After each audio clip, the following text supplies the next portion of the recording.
Ya, saudara pemirsa dimanapun berada, saya sekarang berada di kediaman Bapak Johannes Kompetitse.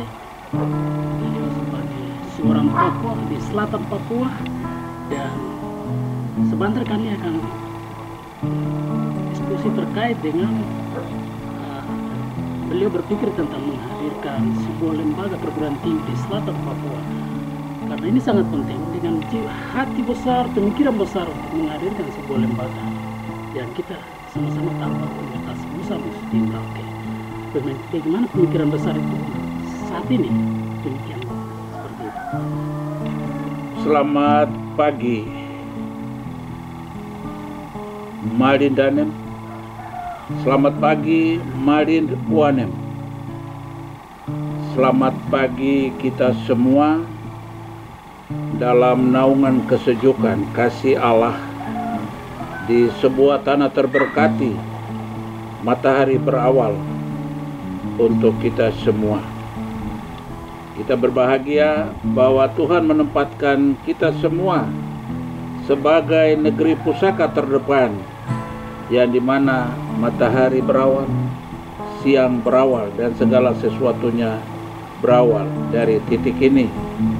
Kita bersyukur atas kebaikan Tuhan itu, dan kebaikan Tuhan itulah yang ingin saya ingatkan, bahwa kita semua sedang berada di sebuah negeri pusaka kebaikan Tuhan yang tidak pernah akan tertukar dan ditukar oleh perintah manapun atau keputusan manapun dan undang-undang manapun yang akan membatalkan keputusan Tuhan untuk menjadikan orang Malin dan Malin Puanim di tanah Marin menjadi orang-orang terberkati terdepan yang menerima rahmat matahari lebih awal dari semua negeri di Indonesia ini.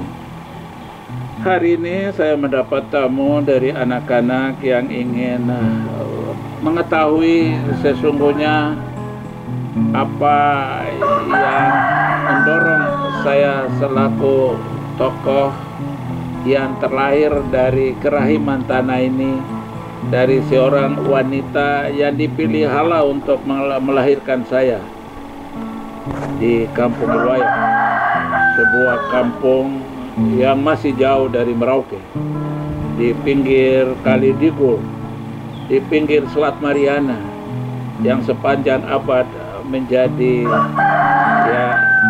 tempat bersejarah bagi saya selaku anak Malin yang bersekolah dengan sebuah tekad bahwa kebesaran kerelaan wanita sederhana yang telah menerima perintah Tuhan untuk mengembangkan sebuah benih rahmat Tuhan menjadi janin dan anak yang kemudian dilahirkan di sebuah bumi permai di Kampung Ilwaya pada saat itu, sekian puluh tahun yang lalu, 26 Februari 1953. Dan usia saya kurang lebih sekarang sedang menanjak memasuki usia yang ke-68.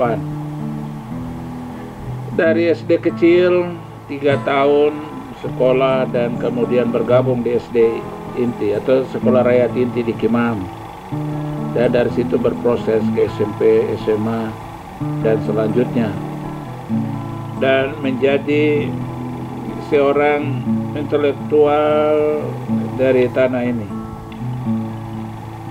karena kita mendapat amanah sebagai pengucapan syukur untuk menjadikan sebuah tanah air ini menjadi tempat yang memang sudah diberkati oleh Tuhan, dan bagaimana mewujudkan berkat Tuhan itu menjadi nyata, terutama dalam hal pendidikan. Sebuah negeri hebat yang langitnya menerbitkan matahari, sebuah negeri hebat yang tanahnya kaya raya dengan segala hal yang tidak ada habisnya, laut, permukaan tanah, dan di bawah tanah ini yang belum kita korek. permukaan tanah saja sudah menjadi daya tarik yang sangat luar biasa. Untuk negeri ini didatangi oleh berbagai kalangan untuk memperbaiki kesejahteraan, untuk memperbaiki citra diri, dan untuk memperbaiki semua harapan yang tidak kesampaian di negeri asal mereka. Dan negeri ini menjadi negeri yang menjawab harapan mereka sekarang. Sebagai anak Marin yang sekolah dengan cita-cita sederhana dan mulai hidup tertantang, kalau bukan kita siapa lagi? Dan kalau bukan sekarang, kapan kita menjadi manusia yang berguna bagi negeri dan masyarakatnya gitu. Saya tidak perlu harus merubah rambut menjadi lurus. Saya tidak perlu berdoa kepada Tuhan untuk merubah kulit saya menjadi hitam, yang menjadi sebuah pralambang yang keliru bahwa harus lurus dan putih baru menjadi orang cerdas. Tidak pernah ada konsep Tuhan seperti itu. Sebuah kemuliaan identitas di dalamnya membungkus sesuatu yang istimewa, yaitu pikiran dan hati nurani. Pikiran dan hati nurani itulah yang kemudian menjadi landasan kuat untuk kita mulai berpikir. Kalau di sini cukup hanya matahari dan pagi dimulai di sini. Lalu di sini hanya kaya dengan SD, SMP tidak banyak, SMA tidak banyak. Tapi dia miskin universitas. Tidak ada universitas.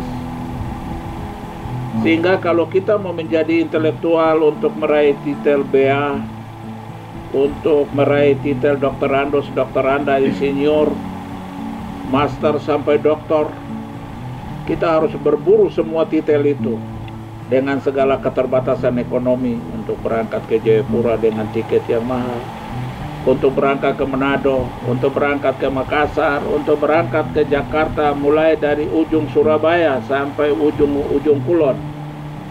Hanya berburu titel, karena di tempat ini tidak ada universitas yang akan memberikan kita titel.